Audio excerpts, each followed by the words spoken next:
Hi friends, welcome back to Reshma Gowda vlogs. ನಾನು ರೇಷ್ಮಾ, ನಾನು ಚೆನ್ನಾಗಿದ್ದೀನಿ. ನೀವು ಕೂಡ ಚೆನ್ನಾಗಿದ್ದೀರಾ ಅಂತ ಅನ್ಕೋತೀನಿ. ನಾನಿವತ್ತು ಹನುಮಂತ ನಗರದಲ್ಲಿದ್ದೀನಿ.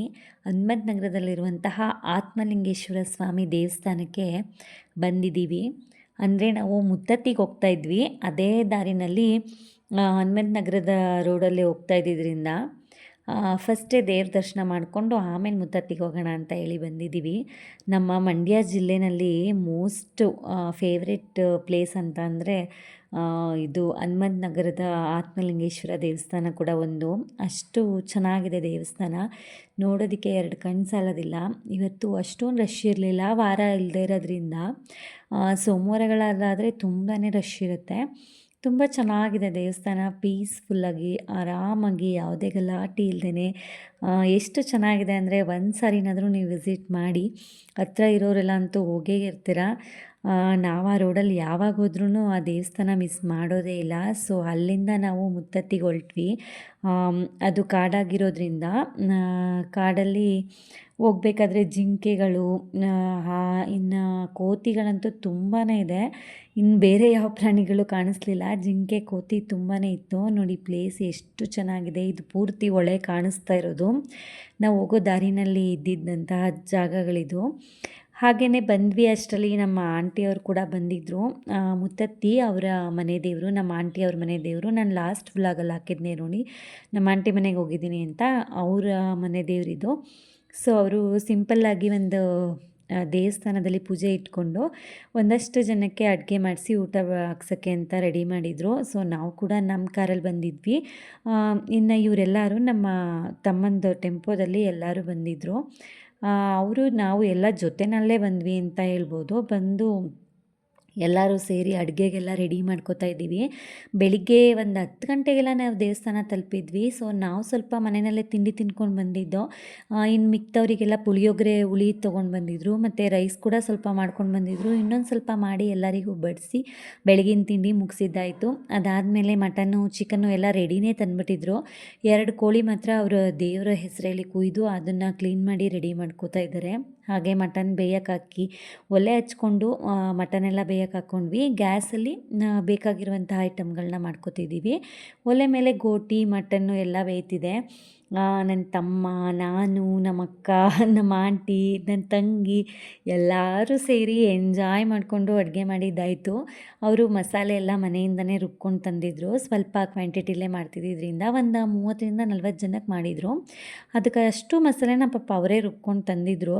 ನಾವು ಅಡುಗೆಗೆಲ್ಲ ಎಲ್ಪ್ ಮಾಡ್ತಾಯಿದ್ದೀವಿ. ನೋಡಿ ಅವರೇ ಆ ದೇವಸ್ಥಾನದಲ್ಲಿ ಪೂಜೆ ಮಾಡಿಸ್ತಾ ಇರುವಂಥವ್ರು. ನಮಗೂ ಇಲ್ಲಿಗೆ 2ನೇ ಸಾರಿ ಬರ್ತಿರೋದು. ನಮ್ಮ ಆಂಟಿಯವರ ದೇವರಾಗಿರೋದ್ರಿಂದ ಫಸ್ಟ್ ಒಂದು ಸತಿ ಮರಿ ಕೂದು ಮಾಡಿದರು. ಈ ಸತಿನೂ ಪೂಜೆ ಮಾಡಿಸ್ತಾ ಇದ್ದಾರೆ. ನೆಕ್ಸ್ಟ್ ಇನ್ನೂ ಅವ್ರಿಗೆ ಮರಿ ಕುಯ್ಯೋ ಹರಕೆ ಇದೆಯಂತೆ, ನೆಕ್ಸ್ಟ್ ವರ್ಷ ಮಾಡ್ಬೋದೇನೋ ಮೋಸ್ಟ್ಲಿ. ಈ ವರ್ಷ ಸಿಂಪಲ್ಲಾಗಿ ಮಾಡ್ತಾಯಿದ್ದಾರೆ.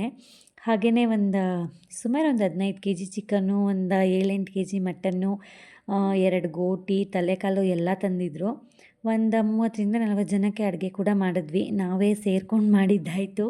ಅಡುಗೆ ಅಂತೂ ತುಂಬಾ ಚೆನ್ನಾಗಿ ಬಂದಿತ್ತು. ಎಲ್ಲಾದರೂ ಹೊರಗಡೆ ಹೋದಾಗ ದೇವಸ್ಥಾನದಲ್ಲಿ ನಾವು ಮಾಡೋ ಅಡುಗೆಗಳು ಎಷ್ಟು ರುಚಿಯಾಗಿರುತ್ತೆ ಅಂದರೆ ಹೇಳೋಕ್ಕಾಗಲ್ಲ. ಆಮೇಲೆ ನಮ್ಮ ಫ್ಯಾಮಿಲಿ ಜೊತೆ ಸೇರಿಕೊಂಡಿದ್ದೆ ನೋಡು, ಅದು ಇನ್ನೂ ದೊಡ್ಡ ಖುಷಿಯಾಗಿತ್ತು ನನಗೆ. ನನ್ನ ತಮ್ಮ, ತಂಗಿ ಎಲ್ಲರೂ ಇದ್ದರು. ನಮ್ಮ ಅಕ್ಕ, ಅವ್ರ ಮಕ್ಳುಗಳು, ನಮ್ಮ ಮಕ್ಳುಗಳು, ಅವ್ರದ್ದೇ ಒಂದು ಜನ್ರೇಷನು, ನಮ್ಮದೇ ಒಂದು ಜನ್ರೇಷನು. ತುಂಬ ಚೆನ್ನಾಗಿ ಅನ್ನಿಸ್ತಾಯಿತ್ತು. ನಾವು ಚಾಪ್ಸ್ ಮಾಡಿಬಿಟ್ಟು ಖೀರು, ಅನ್ನ, ಮುದ್ದೆ, ಸಾಂಬಾರು, ಗೊಜ್ಜು ಎಲ್ಲನೂ ರೆಡಿ ಮಾಡಿದ್ವಿ. ಇನ್ನೊಂದು ಸ್ವಲ್ಪ ಬ್ಯಾಲೆನ್ಸ್ ಇತ್ತು. ಬ್ಯಾಲೆನ್ಸ್ ಇದ್ದ ಹಾಗೆಯೇ ಈಜು ಹೊಡಿಯೋಕ್ಕೆ ಹೊಳೆಗೆ ಹೋಗೋಣ ಅಂತ ನಮ್ಮ ಅಕ್ಕ ಹೇಳಿದ್ರು. ನಾನು ಬಟ್ಟೆಗಳೇನು ತಂದಿರಲಿಲ್ಲ, ಬೇಡ ಅಂತಂದೆ. ಅವರು ಫೋರ್ಸ್ ಮಾಡಿ ಇಲ್ಲ ಹೋಗೋಣ, ಅಡುಗೆ ಎಲ್ಲ ರೆಡಿ ಆಯ್ತಲ್ವಾ. ಅವರಿನ್ನೂ ದೇವಸ್ಥಾನಕ್ಕೆ ಹೋಗೋಕ್ಕೆ ನಮ್ಮ ಚಿಕ್ಕಪ್ಪ ಬಂದಿರಲಿಲ್ಲ, ಅದಕ್ಕೋಸ್ಕರ ಅಂತ ಹೇಳ್ಬಿಟ್ಟು ವೆಯ್ಟ್ ಮಾಡ್ತಾ ಇದ್ದರು. ಸೊ ಅವರು ಬರುವಷ್ಟೊತ್ತಿಗೆ ನಾವು ಆಟ ಆಡ್ಕೊಂಡು ಬಂದ್ಬಿಡೋಣ ನೀರಲ್ಲಿ ಅಂತ ಹೋಗ್ತಾ ಇದ್ವಿ. ಹಾಗೆಯೇ ಪಕ್ಕದಲ್ಲಿ ಅಡುಗೆ ಮಾಡಿಸಿದ್ದಂಥವ್ರು ಈ ರೀತಿ ದೇವರೆಲ್ಲ ಕರೆಸಿ ಪೂಜೆ ಮಾಡಿಸ್ತಾಯಿದ್ರು. ನೋಡಿ ಅಲ್ಲಿ ಹುಲಿ ಮೇಲೆ ದೇವ್ರನ್ನ ಕೂರಿಸಿ ಮೆರವಣಿಗೆ ಮಾಡಿಸ್ತಿರೋದು, ಮತ್ತು ಇಲ್ಲಿ ಮಕ್ಕಳುಗಳು ಗೊರೋನ್ ಬಿದ್ದಿರೋದು ಅಂತ ಹೇಳ್ತಾರೆ. ಇದು ಕಜ್ಜಾಯ ಬಾಳೆಹಣ್ಣಿಕ್ಕಿ ಗೊರುನ್ ಬೀಳೋದು ಅದು ಒಂದು ಪದ್ಧತಿ. ಅದನ್ನೆಲ್ಲ ಮಾಡ್ತಿದ್ದಾರೆ. ನೋಡೋಕ್ಕೆ ಒಂದು ಖುಷಿ. ಒಂದು 10 ನಿಮಿಷ ನಿಂತ್ಕೊಂಡು ಇದನ್ನೆಲ್ಲ ನೋಡಿದ್ವಿ. ನಮ್ಮ ಆಂಟಿಯವರು ಈ ರೀತಿ ಮಾಡಿಸ್ಬೇಕಂತೆ. ಅವರು ಮರಿ ಕೂದಾಗ ಮಾಡ್ತಾರಂತೆ ಅದನ್ನೆಲ್ಲ. ಇವಾಗ ಸಿಂಪಲ್ಲಾಗಿ ದೇವ್ರು ಕರೆಸಿ ಪೂಜೆ ಮಾಡಿಸೋದು ಅಷ್ಟೇ. ಅಡುಗೆ ಎಲ್ಲ ಮಾಡಿಟ್ಟಿದ್ದೀವಿ. ದೇವ್ರ ಪೂಜೆ ಮಾಡಿಸ್ಕೊಂಡು ಬಂದು ಮತ್ತೆ ಧೂಪ ಹಾಕಿ ಆಮೇಲೆ ಊಟ ಕೊಡೋದು ಎಲ್ಲರಿಗೂ. ಹಾಗೆಯೇ ಈಜು ಮುಳುಗೋಕ್ಕೆ ಅಂತ ನಾವು ಹೋದ್ವಿ. ನೋಡಿ ಎಲ್ಲರೂ ಎಷ್ಟು ಚೆನ್ನಾಗಿ ಆಟ ಆಡ್ತಾಯಿದ್ದೀವಿ. ಸುಮಾರು 1 ಅವರ್ ಆಟ ಆಡಿದ್ವಿ ನಾವು ನೀರಲ್ಲಿ. ಅಂದರೆ ಬಟ್ಟೆಗಳು ತೊಗೊಂಡು ಹೋಗಿರಲಿಲ್ಲ. ನಮ್ಮ ಮನೆಯವ್ರು ಎದುರಿಸ್ಬಿಟ್ಟಿದ್ರು, ಮೊಸಳೆ ಇದೆ ಈಜೊಡೆಯೋ ಆಗಿಲ್ಲ ಅಂತ ಅಂದ್ಬಿಟ್ಟು. ನಾನು ಅದನ್ನೇ ನಿಜ ಅಂದ್ಕೊಂಡು ಬಟ್ಟೆ ತೊಗೊಳ್ದೆ ಹೋದೆ. ಅದು ಹಾಗೇ ಬರೀ ಮಾಮೂಲಿ ಸ್ನಾನನೇ ಮುಗಿಸ್ಕೊಂಡು ಅದೇ ಬಟ್ಟೆನೇ ಒಣಗಿಸಿದ್ದಾಯಿತು. ಆದ್ರೂ ಬಿಸಿಲಿದ್ರಿಂದ ಬೇಗನೆ ಆರ್ಕೊಂತು, ಏನೂ ತೊಂದರೆ ಇಲ್ಲ. ಆರಾಮಾಗಿ ಆಟ ಆಡಿಕೊಂಡು ಬಂದ್ವಿ. ನೋಡಿ ಅಷ್ಟೊತ್ತಿಗೆ ಅಡುಗೆ ಎಲ್ಲ ಎಷ್ಟು ನೀಟಾಗಿ ರೆಡಿಯಾಗಿದೆ. ಇದು ಚಿಕನ್ ಚಾಪ್ಸು. ನಾವೇ ಎಲ್ಲ ಫೈನಲೈಸ್ ಮಾಡಿಬಿಟ್ಟು ಹೋಗಿದ್ವಿ. ಇನ್ನು ಮಿಕ್ಕಿದ ದಿನ ನಮ್ಮ ಆಂಟಿಯಂದಿರು, ಅಮ್ಮ, ದೊಡ್ಡಮ್ಮ ಎಲ್ಲ ಸೇರಿ ಮಾಡ್ಕೋತಾಯಿದ್ರು. ನಾವು ಬರೋಷ್ಟೊತ್ತಿಗೆ ಇಷ್ಟು ರೆಡಿಯಾಗಿದೆ ನೋಡಿ. ಚಿಕನ್ ಚಾಪ್ಸ್ ರೆಡಿಯಾಗಿತ್ತು. ಹಾಲು ಖೀರು ಇದನ್ನು ಕೂಡ ನಾನೇ ಫೈನಲ್ ಮಾಡಿದ್ದೆ. ಅದು ಗಟ್ಟಿಯಾಗೋದಕ್ಕೆ ಅಂತ ಕೆಂಡದ ಮೇಲೆ ಇಟ್ಟಿದ್ದಾರೆ. ಅದು ತುಂಬಾ ಚೆನ್ನಾಗಾಗಿತ್ತು. ಎಲ್ಲ ಗ್ಲಾಸ್ಗೆ ಹಾಕ್ಕೊಂಡೇ ಕುಡ್ಕೊಂಡ್ಬಿಟ್ವಿ. ಹಾಗೆಯೇ ಮಟನ್ ಸಾಂಬಾರು ನೋಡಿ ಎಷ್ಟು ಚೆನ್ನಾಗಾಗಿದೆ. ದೇವ್ರ ಕಾರ್ಯ ಅಂತ ಮಾಡಿದಾಗ ನಾವೇನು ಹಾಕ್ಲೇ ಇರಲಿ, ಅದ್ರ ರುಚಿ ಅಂತೂ ತುಂಬಾ ಚೆನ್ನಾಗಿರುತ್ತೆ. ಇದನ್ನು ಗೋಟಿ ಗೊಜ್ಜು ಇದು ಅಷ್ಟೇ ಚೆನ್ನಾಗಾಗಿತ್ತು. ಇದಾದಮೇಲೆ ಮುದ್ದೆ ಮತ್ತು ಮಜ್ಜಿಗೆ, ರೈಸು ಎಲ್ಲನೂ ರೆಡಿ ಮಾಡಿದರು. ಮುದ್ದೆಗಳು ನೋಡಿ ಒಂದು 25 ಮುದ್ದೆ ಮಾಡಿದ್ದಾರೆ. ಮತ್ತು ಮಜ್ಜಿಗೆ ರೆಡಿ ಮಾಡಿದ್ದಾರೆ. ಮತ್ತು ಅವರು ದೇವ್ರ ಪ್ರಸಾದಕ್ಕೆ ಅಂತ ಹೇಳಿ ಬೆಲ್ಲದನ್ನ ಕೂಡ ಮಾಡಿದರು. ನನಗೂ ಗೊತ್ತಿಲ್ಲ ಯಾವ ರೀತಿ ದೇವ್ರ ಪೂಜೆ ಮಾಡ್ತಾರೆ ಅಂತ, ನೋಡಬೇಕು. ಹಾಗೆಯೇ ಇದು ಅನ್ನ ಕೂಡ ರೆಡಿ ಮಾಡಿಟ್ಟಿದ್ದಾರೆ. ಇದೆಲ್ಲನೂ ಮುಗಿಸ್ಬಿಟ್ಟು ನಾವು ದೇವಸ್ಥಾನಕ್ಕೆ ಹೋಗೋಣ ಅಂತ ಹೇಳಿ ಹೊರಟ್ವಿ. ಇಡೀ ಫ್ಯಾಮಿಲಿ ಪೂರ್ತಿ ಎಲ್ಲ ಹೋದ್ವಿ. ಒಂದು 3-4 ಜನನ ಅಲ್ಲಿ ಕಾಯೋದಕ್ಕೆ ಕೂರಿಸ್ಬಿಟ್ಟು, ಕೋತಿಗಳ ಕಾಟ ತುಂಬ ಇರೋದ್ರಿಂದ ಏನು ಇಟ್ಟಿದ್ರೂ ಎತ್ಕೊಂಡು ಹೋಗ್ಬಿಡ್ತಿದ್ದೋ. ಸೊ 1-2-3 ಜನನ ಸುತ್ತ ಕೂರಿಸ್ಬಿಟ್ಟು ನಾವೆಲ್ಲ ದೇವಸ್ಥಾನಕ್ಕೆ ಬಂದ್ವಿ. ದೇವ್ರ ದರ್ಶನ ಅಂತೂ ತುಂಬಾ ಚೆನ್ನಾಗಾಯಿತು. ಅಷ್ಟೇನು ರಶ್ ಇರಲಿಲ್ಲ ಮಧ್ಯಾಹ್ನ ಆಗಿರೋದ್ರಿಂದ. ಇದು ಆಂಜನೇಯನ ದೇವಸ್ಥಾನ, ಮುತ್ತೆತ್ತರಾಯ ಆಂಜನೇಯ. ತುಂಬಾ ಚೆನ್ನಾಗಾಯಿತು ದೇವ್ರ ದರ್ಶನ. ಇದೆಲ್ಲ ಮುಗಿಸ್ಕೊಂಡು ನಾವು ಅಲ್ಲೇ ಕೂತ್ಕೊಂಡ್ವಿ. ಅಂದರೆ ನಮ್ಮ ಆಂಟಿಯವರು ದೇವಸ್ಥಾನಕ್ಕೆ ರಸಾಯನ ಮಾಡಿಸಿ ಪೂಜೆ ಮಾಡಿಸ್ತಾಯಿದ್ರು. ನಾವು ಸೆಪ್ರೇಟ್ ಪೂಜೆ ಮಾಡಿಸ್ಕೊಂಡು ಕೂತ್ಕೊಂಡ್ವಿ.